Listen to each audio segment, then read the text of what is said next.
ఉన్నది.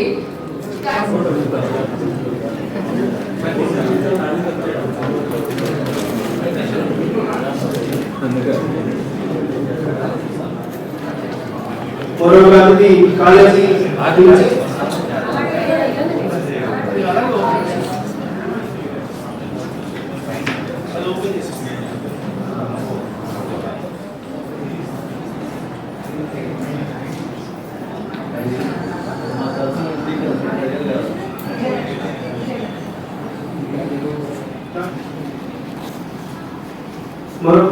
ఏదైనా ఒక ₹1,00,000 2 లక్షలు సీనియర్ సిటిజన్ లేదా కొంత అమౌంట్ వారు రిటైర్ అయిపోయిన తర్వాత బ్యాంక్ లో ఇంకెక్కడైనా దాచిపెట్టేలో అనేసుకుంటుంటాం. నా పని అయితే 30-40 రాగానే నడుము నొప్పి 80 ఏళ్ళు వచ్చినా సరే బాగా దిట్టంగా చక్కగా కేంద్ర ప్రభుత్వం ప్రవేశపెట్టినటువంటి బడ్జెట్ ఏదైతే ఉందో భారతదేశంలో ఉన్నటువంటి అన్ని పార్టీలు అన్ని వర్గాల వాళ్ళు కూడా సంతృప్తి పరుస్తూ ప్రవేశపెట్టినటువంటి బడ్జెట్ ఏదైతే ఉందో దానికి మనందరం కూడా ఎంతో కృతజ్ఞతతో చాలా మంచి బడ్జెట్ ప్రవేశపెట్టారని శ్రీమతి నిర్మలా సీతారామన్ గారిని మనందరం కూడా అభినందించడం జరిగింది. అందులో భాగంగానే దేశవ్యాప్తంగా అన్ని ప్రాంతాలలో ఈ యొక్క సమావేశాలు జరుగుతూ తెలియజేస్తూ మరి కేంద్ర ప్రభుత్వం ప్రవేశపెట్టిన ఈ బడ్జెట్ గురించి తెలియజేయడానికి ఈ రోజు మన ముందుకి యాభై శాతం గారు వచ్చారు.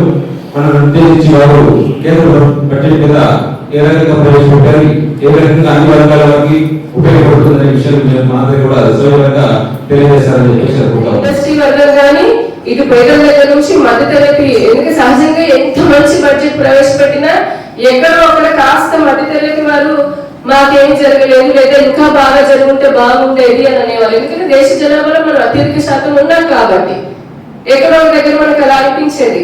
కానీ ఈ బడ్జెట్ ని అత్యధికంగా ఆదరిస్తున్నటువంటి వారు అభినందించిన వారు ఎవరైనా ఉన్నారంటే ఈ రోజునది మధ్యతరగతి ప్రజలు.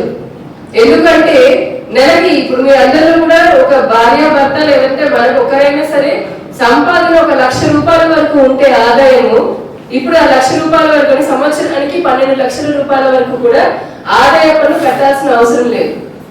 అదే ఒక ఇంట్లో భార్యాభర్త ఇద్దరు సంపాదిస్తున్నారు అనుకోండి ₹24 లక్షల వరకు కూడా ఆదాయ పన్ను కట్టక్కర్లేదు.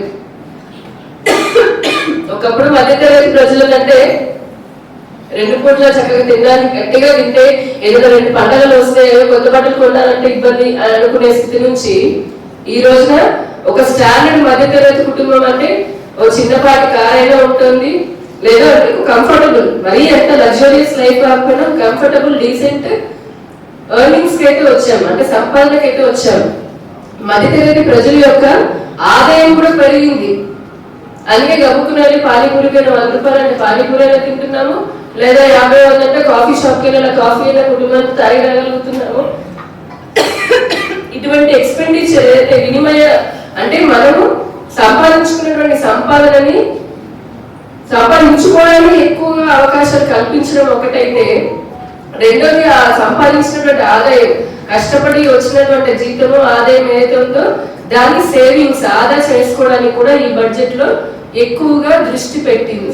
పేపర్లో తెలియదు బడ్జెట్ కి ఒక రోజు ముందు బడ్జెట్ తర్వాత ఏముంటేది పేస్ట్ లో రూపాయి పెరిగిందా, సబ్బు నిజంగా మీకు గుర్తుందో లేదో కనుక అప్పుడు చూస్తే ఎలా ఉండదంటే బడ్జెట్ అనగానే సబ్బు పుల్ల రూపాయి పెరిగింది, అగ్గిపెట్టె ₹10 తగ్గింది, లేదంటే కనుక పేస్ట్ పెరిగింది, ఉప్పు పైన ₹2 పెంచారు, ఇటువంటి మాత్రమే ఉండేవి.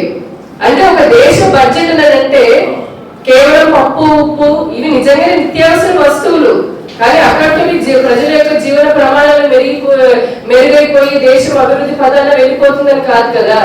అంటే ప్రజల యొక్క ఆలోచనని కూడా ఆ విధంగానే ఉంచేవారు అప్పటి ప్రభుత్వాలు.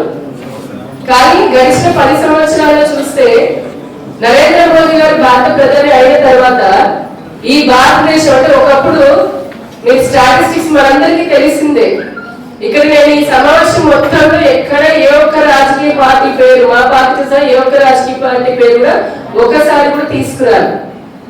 ఎందుకంటే ప్రభుత్వానికి ప్రజలకి ప్రభుత్వం ప్రజలకి ఏం చేయాలనుకుంటున్నారు అనుకుంటుందో, మా లక్ష్యం ఏమిటో, మన లక్ష్యం ఏమిటో మనందరూ తెలుసుకోవాలి. ఎందుకు బడ్జెట్ అనగానే ఖచ్చితంగా నచ్చిన వాళ్ళు ఉంటారు, ఒకప్పుడు నచ్చని వాళ్ళు ఉంటారు. నచ్చినట్టుగా చేయాలి కాబట్టి రకరకాల నిందలు వేసే వాళ్ళు, ఇది బాగాలేదు, అది బాగాలేదు, మా వర్గానికి ఏం జరగలేదు, ఇలాంటివి ఉండేవి. కానీ మొట్టమొదటిసారిగా ఈ బడ్జెట్ లో చూస్తే కనుక, దయచేసి అందరూ ఫోన్ సైలెంట్ మోడ్ లో పెట్టుకుంటారు.